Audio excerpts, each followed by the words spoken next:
Ang maulan na hapon mga kakonek, ako po si Divina Flores ng CMU iConnect at andito po tayo ngayon sa loob ng Barangay Longos, Malabon City kung saan ay makikita nyo po dito sa aking likuran na binabalot na po itong mga pagkain para sa mga evacuees. Ayan, ito po, kanin, inilalagay na po sa supot, kasama po dyan itong ulam na sayoteng may giniling.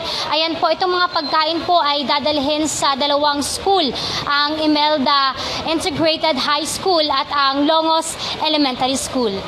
Ayan, ngayon nga ay nandito na po tayo sa loob ng Imelda Integrated High School kung saan ay makikita po natin na naipamahagi na itong mga pagkain. Ayan, 1, 2, 3, 4, 5.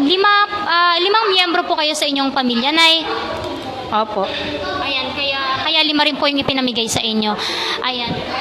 Sa tingin niyo po, sapat po ba ito na para sa inyong tanghalian ngayong tanghali?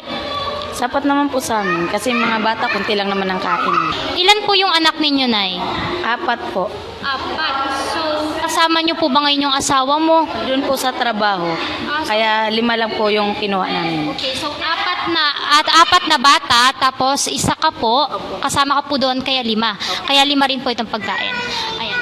Kamusta naman po yung pag-evacuate niyo po rito sa Imelda Integrated High School? Ayos naman po, ma'am. Ayos naman. Okay po, pwede niyo po bang ipaliwanag sa amin kung anong klaseng okay po itong pag-evacuate niyo po rito sa Imelda? Pagtanggap sa amin, gano'n. Ayos naman po. Okay naman din po, mabuti naman din po yung Pagtanggap po sa inyo. Pagdating naman po sa pagkain, kamusta naman po? Naasikaso po ba kayo? Naasikaso naman po, nabibigyan naman po lahat. Kaya po kami lumikas kasi po, hindi kami makalabas ng labas dahil lampas na po sa buta yung baha. Hindi kami makabili ng pagkain. Yung inuupahan po namin, malakas po ang tulo. Kaya nandito kami, hindi naman po kami dito pupunta kung may natutulugan po kami. Ayon nga sa naging panayam natin kanina sa ilan sa mga evacuees rito sa Imelda Integrated High School, mas pinili nilang manatili rito kesa bumalik sa kanilang tahanan dahil nga sa pabugso-bugso pa rin na ulan at para na rin sa seguridad ng kanilang pamilya.